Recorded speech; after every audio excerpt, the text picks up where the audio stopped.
Se trata de buscar la ciencia que está escondida. La ciencia está escondida en la vida cotidiana y la dejamos pasar. La ciencia está escondida acá, debajo de ustedes, dentro de ustedes, en su casa. ¿Y cómo se busca esa ciencia, está escondida? Porque está muy bien escondida y a nosotros no nos gusta demasiado hurgar. Se busca haciendo experimentos. Entonces, ¿por qué no empezar con algunos experimentos? Y en esto me tienen que ayudar. El primer experimento es muy fácil. Se trata de que cierren los ojos y estiren los brazos. No me dejen solo. Cierren los ojos y estiren los brazos. Algunos están haciendo trampa y los veo a los de arriba, no se crean. En la mano derecha tienen un hilo, un piolín, que sostiene 3 globos de helio. El helio es un gas menos denso que el aire, por tanto se va para arriba. Globos extremadamente ligeros. En la mano derecha, un piolín que sostiene globos de helio. En la mano izquierda también tienen un hilo. Pero en este caso está sosteniendo libros muy pesados. Pero muy pesados. Recordemos, mano derecha tiene un piolín que sostiene globos de helio. Mano izquierda tiene un piolín que sostiene libros muy, pero muy pesados. Ahora les pido que se queden quietos y abran los ojos. ¡Chan! Este experimento me sirve a mí, en realidad, porque ahora ya sé que en lo que resta de la charla les puedo decir cualquier verdura y me van a creer. ¿Sí? Por lo tanto, ya que ahora conozco un poco más a este público, vamos a seguir haciendo experimentos y vamos a recuperar este. El otro experimento, que sí me sirve mucho para la charla, tiene que ver con que ustedes hagan exactamente lo que dice en la pantalla. Entonces les pido nuevamente que me acompañen y simplemente... No se rían, sonríen. Fuercen una sonrisa. Si quieren recordar cómo es, control, sonrisa. Miren que... Y ahora viene una pregunta científica, y es posta esto se hace en los laboratorios. La pregunta es, cuando fuerzan una sonrisa, ¿no se sienten mejor? Pregúntenle a su cerebro, recuerden cómo era. No me dejen ridículos solo sonriendo, vamos todos. Y pregúntenle a su cerebro, ¿eso de forzar una sonrisa no hace que se sientan mejor? Miéntanme, díganme que sí, así seguimos. Sí, oh, qué maravilla. ¿Sí? Efectivamente, cuando uno fuerza una sonrisa, algo pasa en el cerebro que dice, esta la está pasando bien. Subexperimento de este. Las señas que en Argentina o en Uruguay son el 7 de espada o el 7 de oro, ¿sí? La semisonrisa izquierda o semisonrisa derecha. Si hay alguno con cirugías, puede ser que le cueste un poco así uno de los lados. Ahora viene otra pregunta. Primero, ¿la semisonrisa está tan buena como la sonrisa entera? Seguramente no. Y ahora viene una pregunta más difícil. ¿Alguna de las dos semisonrisas es mejor que la otra? Recordemos, esta estaba buena. Y ahora yo les pregunto, ¿esta es mejor que esta? ¿O esta es mejor que esta? Prueben. A ver, ¿cuántos por semisonrisa izquierda? ¿Cuántos por semisonrisa derecha? Ajá, eso habla de ustedes. Después hablamos, ¿sí? El orador anterior era psicólogo. Ese experimento es bastante extraño, el segundo, porque tiene que ver con que no tenemos un solo cerebro, ya tenemos 2 cerebros. Y estos 2 cerebros controlan funciones diferentes del cuerpo. Aclaro, voy a exagerar. Este cacho de cerebro controla este cacho del cuerpo. Entonces, esta semisonrisa está controlada por este semicerebro. Este está controlado por este semicerebro. Y los 2 semicerebros piensan distinto. Y acabamos de demostrarlo. Pero quiero volver al primer experimento, es el más fascinante de todos. ¿Por qué es fascinante? Porque es absolutamente contraintuitivo. Ustedes seguro que piensan que se emocionan, luego actúan. Están contentos, luego sonríen. Y el experimento que acabamos de hacer dice exactamente lo contrario. Uno puede actuar y luego emocionarse. Esto fue propuesto hace mucho tiempo con otro ejemplo. Supónganse que están corriendo porque los persigue un oso. Están corriendo en la selva porque los persigue un oso, algo que pasa todos los días, en Montevideo, en Buenos Aires, básicamente. Y ustedes tienen miedo, obviamente. Y uno piensa, claro, corro porque tengo miedo. Y el experimento que acabamos de hacer dice que no, dice exactamente lo contrario. Dice que uno tiene miedo porque corre. Esto que acabamos de hacer caseramente es un experimento de verdad, que se hace en los laboratorios de neurociencia cognitiva. Y lo que acaba de pasar en estos pocos minutos es que acabamos de hacer ciencia, porque la ciencia es eso que nos pasa mientras estamos ocupados haciendo otros planes. La ciencia no es la investigación científica profesional, eso es una parte de la ciencia. Pero la ciencia también es lo que pasa cuando nos detenemos a hacernos preguntas.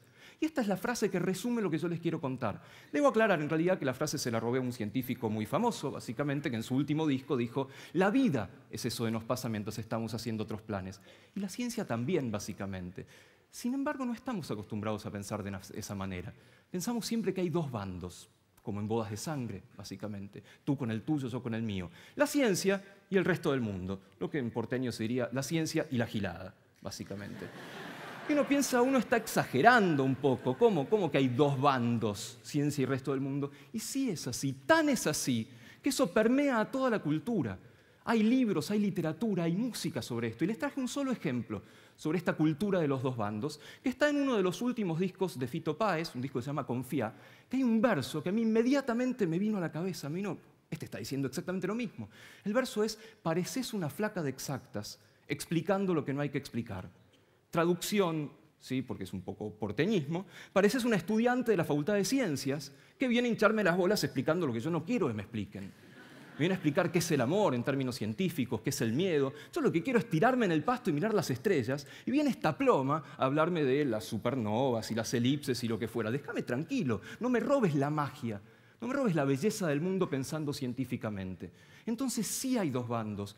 Y un error es de los científicos, que no sabemos contar la maravilla que es mirar el mundo con ojos de científico. ¿Y por qué es tan difícil la ciencia? ¿Por qué es tan difícil contar la ciencia? Quiero arriesgar algunas hipótesis, no me voy a referir a todas estas. Uno puede pensar: ¿qué diferencia la ciencia de otras disciplinas que efectivamente la hace más difícil, más ploma, más aburrida? Hay varias hipótesis posibles. Primera hipótesis: la ciencia es difícil porque cambia todo el tiempo. A diferencia de otras disciplinas, que no cambian tanto, tan vertiginosamente, efectivamente la ciencia cambia muchísimo. De hecho, se calcula que hay 50 millones de papers publicados, o sea, 50 millones de publicaciones científicas, y se agregan al menos 1 millón cada año, al menos, ¿sí?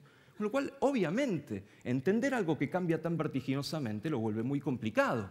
Si yo les doy una clase sobre lo que yo hago, estudiando un pedacito de cerebro que mide el tiempo, esta clase no tiene nada que ver con hoy, con lo que les voy a dar dentro de 2 años. Eso la hace efectivamente difícil. Por otro lado, uno podría pensar: ¿y la ciencia es difícil? ¿Por qué es difícil? Porque realmente es una disciplina que requiere mucha inteligencia, mucha cabeza, etc. Puede ser, pero sobre todo a los científicos nos encanta hacerla un cachito más difícil. Y les quiero dar un par de ejemplos de esto. Hay una rama de la biología que se llama biología sistémica, biología de sistemas, que se refiere a estudiar no una neurona, 2 neuronas, 3 neuronas, sino 20.000. No 1, 2, 3 genes, sino también 20.000, 30.000 genes o lo que fuera.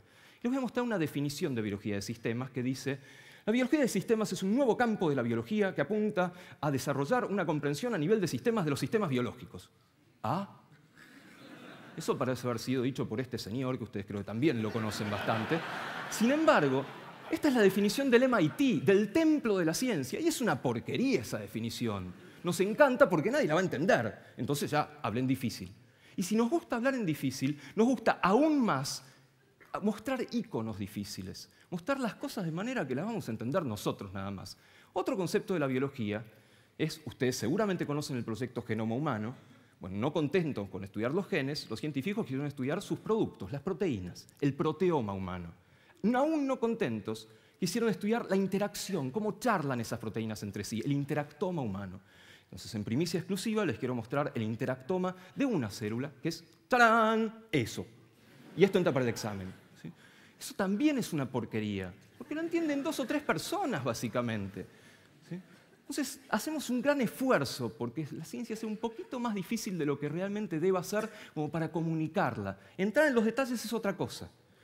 ¿Por qué también es difícil la ciencia? Porque tiene un concepto que es completamente antiintuitivo, para el cual nuestro cerebro no está preparado. Es el concepto de falsabilidad. Si yo salgo al mundo y veo un cisne blanco, 2 cisnes blancos, 3 cisnes blancos, mi cerebro está preparado para decir: todos los cisnes son blancos. Pero la ciencia todo el tiempo tiene que estar buscando un cisne negro. Eso nos cuesta a nosotros porque no estamos preparados para funcionar de esa manera. Y posiblemente la razón por la cual la ciencia es tan complicada de compartir y de comunicar es porque no se relaciona con la vida cotidiana. Nos está dando respuestas a preguntas que no nos hacemos. Pero la ciencia no es solamente eso. La ciencia no es un sustantivo, la ciencia es un verbo, es hacer, hacerse preguntas, sacudir a la naturaleza a preguntazos. Y veamos algunos ejemplos de esto. Y el primero es bastante interesante, que es este. O bien, que yo me pare acá y haga ¡ah! O que ponga la palabra bostezo ahí escrita. ¿Qué va a pasar con ustedes en los próximos segundos? Y no me voy a ofender. Van a empezar a bostezar, háganlo tranquilos, y es el momento en el cual están autorizados a hacerlo, básicamente. ¿Y por qué no hay ciencia ahí? Básicamente hay 3 preguntas fundamentales ahí. ¿Qué es el bostezo? ¿Para qué sirve? ¿Y por qué es contagioso? Y les puedo contar que sabemos la respuesta, y es la misma para las 3 preguntas. Y se trata de 2 palabras, ni idea. ¿Cómo? ¿Algo tan cotidiano como el bostezo? ¿No sabemos de qué se trata? No. De hecho, hasta hay una asociación internacional para el estudio del bostezo que trata de devanarse para ver qué es esto. Tuvo su primer congreso hace 2 años en París, fue un plomo, por supuesto, básicamente, pero no sabemos para qué sirve. O bien podemos ir a nuestra casa y empezar a buscar la ciencia que está escondida, por ejemplo, en el baño. Yo les pregunto a ustedes, ¿cuántos de ustedes cantan cuando se bañan? Ajá. Cambio la pregunta, ¿cuántos de ustedes se bañan? Bueno, asumiendo que se bañaran, algo que la ciencia recomienda, de vez en cuando al menos, ¿les parece que les gustaría cantar? La respuesta es sí, todo el mundo canta. Y de nuevo, este habló del bostezo, ahora habla de cantar en la ducha. ¿De qué está hablando? ¿No voy a hablar de ciencia? ¿Y por qué no hay ciencia en cantar en la ducha? ¿Por qué a la gente le gustará cantar en la ducha y no en otro lado de la casa? ¿Qué tiene de especial el baño? ¿Por qué no hacer experimentos? Básicamente, ¿por qué no meterse cuando alguien se está bañando y decir, bueno, vengo a medir unas cosas? Y básicamente, ¿sí? Estoy dando excusas interesantes. ¿Será que es un cuarto particular? ¿Será que está prendida el agua? ¿Será el agua caliente? ¿Será que pensamos que nadie nos escucha? Si es así, tengo malas noticias para todos, sí, básicamente. No voy a llegar a la respuesta, pero quiero dejar esto planteado. Esto claro que es ciencia.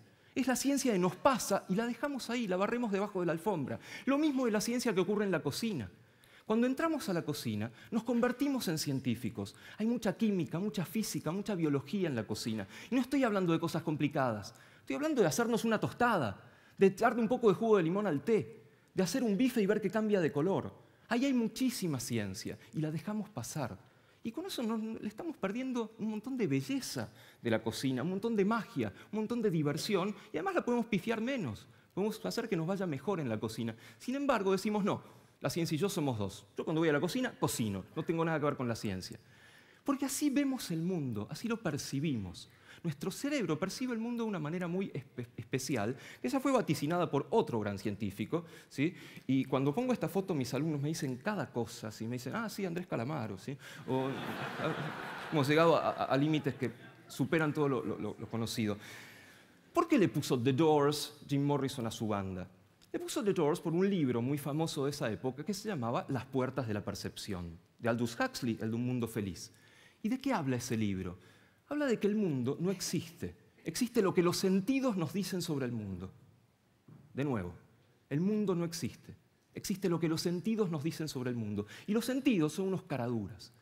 Nos mandan truchadas todo el tiempo, inventan cosas que no están y roban cosas al mundo.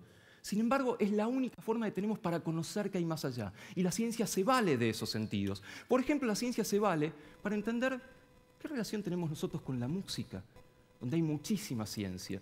Experimento muy sencillo. Imaginen una melodía, cualquier melodía, sin letra, simplemente una melodía. Y ahora pregúntense, ¿esa melodía es alegre o es triste? Seguramente van a estar pensando, sí, es más bien alegre o es más bien triste. ¿No es muy loco eso? Es una melodía, es una sucesión de notas. Sin embargo, nuestro cerebro lo está interpretando exactamente como algo alegre o algo triste. Hay muchísima ciencia ahí. Así como hay ciencia en lo que les voy a pedir a continuación, que es muy sencillo, les voy a pedir que aplaudan. Un rato más, un rato más. ¿Un rato más? Ahí, paren. Uy, me encantó, lo puedo hacer, ¿no? ¿Se dieron cuenta de lo que pasó y por qué los hice esperar? Al principio todos estaban aplaudiendo cada uno a su ritmo. Y en algún momento, un esbozo de sincronización, todos empezaron a aplaudir al mismo tiempo. No lo voy a hacer, estoy muy tentado, ¿sí? Me encantaría ponerlos a saltar. Creo que va a ser la primera vez que la gente empieza a saltar en el Solís, pero no lo voy a hacer, pero pasaría lo mismo. Empezaría primero cada uno a saltar a su ritmo y después todos juntos, boing, boing, boing, boing. ¿Saben por qué pasa eso? ¿Por qué aplauden al mismo tiempo? ¿Por qué saltarían al mismo tiempo? Porque son una manga de humanos. Los únicos capaces de sincronizarse a un ritmo externo, como el aplauso, como el baile, como el salto, son los humanos.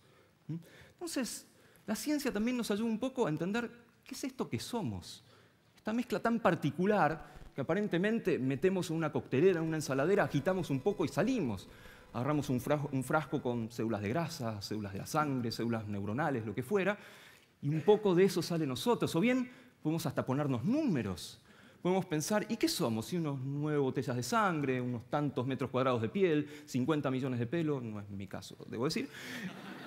Y de nuevo, agarramos todos esos números, los agitamos un poco y sale un Dieguito. No, parece como que nos queda corto eso. La ciencia tiene que decir algo más sobre esto que somos. Y de hecho, la ciencia también habla sobre lo que nos hace únicos. No solamente lo que nos hace humanos, sino que lo que me hace a mí y a ustedes, básicamente. Y hay varios marcadores de esta unicidad humana que nos da la ciencia. Las huellas dactilares, por ejemplo, que no son iguales ni siquiera en gemelos univitelinos. O sea, efectivamente es un marcador.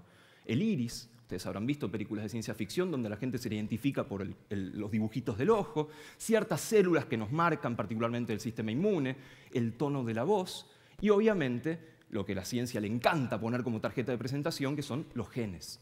Como si efectivamente esto que somos fueran los genes, fueran todo eso que los biólogos moleculares meten en cocteleras medio extrañas y dicen, ya está, no me digas nada, porque ya sé exactamente todo sobre vos, tus enfermedades, a dónde vas a llegar, a dónde no vas a llegar, etc. O sea, los genes parecen ser eso que somos. ¿Y será así efectivamente? Bueno, hay mucho que decir sobre los genes, hay números que decir sobre los genes, hay tantos cromosomas, ¿sí? 22 más X más Y, hay un montón de letras posibles, 3.000 millones, hay un montón de genes, todavía no sabemos cuántos exactamente, pero alrededor de 25.000, entonces ya está. La ciencia ya descubrió qué es lo que somos. Es más, la ciencia descubrió que somos casi chimpancés. Somos 98-99% chimpancés. ¿Por qué? Porque compartimos el número de genes, ese número de genes con los chimpancés. Pero esperen un poquito. Si es así, y lo queremos reducir un poco al absurdo, también somos 50% bananas. Porque compartimos el 50% de nuestros genes con las bananas. Ustedes elijan, ¿sí? Si prefieren sentirse un día más chimpancé, otro día más bananas, en nuestros países un poco más gorilas, vaya uno a saber, básicamente. Pero está fallando un poco esta definición tan genética de lo que somos, porque además somos muy diferentes. Y vamos a comprobar que somos muy diferentes. Venimos en sabores diferentes. Por ejemplo, ¿cuántos de ustedes pueden hacer esto? Doblar la lengua. No los veo probando muy fuerte, muy bien. ¿Cuántos de ustedes pueden hacer esto? Separar de a 2 dedos. Algunos no van a poder, no se preocupen, básicamente. ¿Cuántos tienen narices rectas o narices más curvas? ¿Cuántos tienen hoyuelos, ¿sí? en el mentón? O bien, ¿cuántos, no me miren, por favor, miren ahí, cuántos tienen el pelo que les nace como un triangulito, que se llama a veces pico de viuda? ¿Sí? Van a ver que a algunos les nace de esa manera. O bien, ¿cuántos tienen pecas? O bien, ¿cuántos de ustedes pueden hacer esto? Este me sale bárbaro, así que lo voy a mantener por unos minutos. ¿Sí? Pueden doblar el pulgar a 90 grados, ¿sí? Miren qué lindo, básicamente. O bien, si tienen hoyuelos ahora en las mejillas. O bien, si se tocan, o si quieren tocar al de al lado, porque básicamente se trata de eso, si tocan la oreja del lado de adentro, van a ver que tiene un triangulito. En algunos es un poquito más marcado. Ese triangulito se llama tubérculo de Darwin, ¿sí? O bien, si yo les pidiera que entrelazaran los dedos, así, sin pensarlo, algunos van a haber puesto el pulgar izquierdo arriba del derecho, otros al revés, el pulgar derecho arriba del izquierdo. Eso es una característica individual, ¿sí? Sin pensarlo. Si me meto con intimidades, ¿cuántos de ustedes tienen pelos en los dedos de los pies? Básicamente. O bien, si terminamos con las orejas, ¿cuántos las tienen más pegadas a la cabeza o más separadas? ¿Vieron que hay gente que cuando camina aplaude? Básicamente.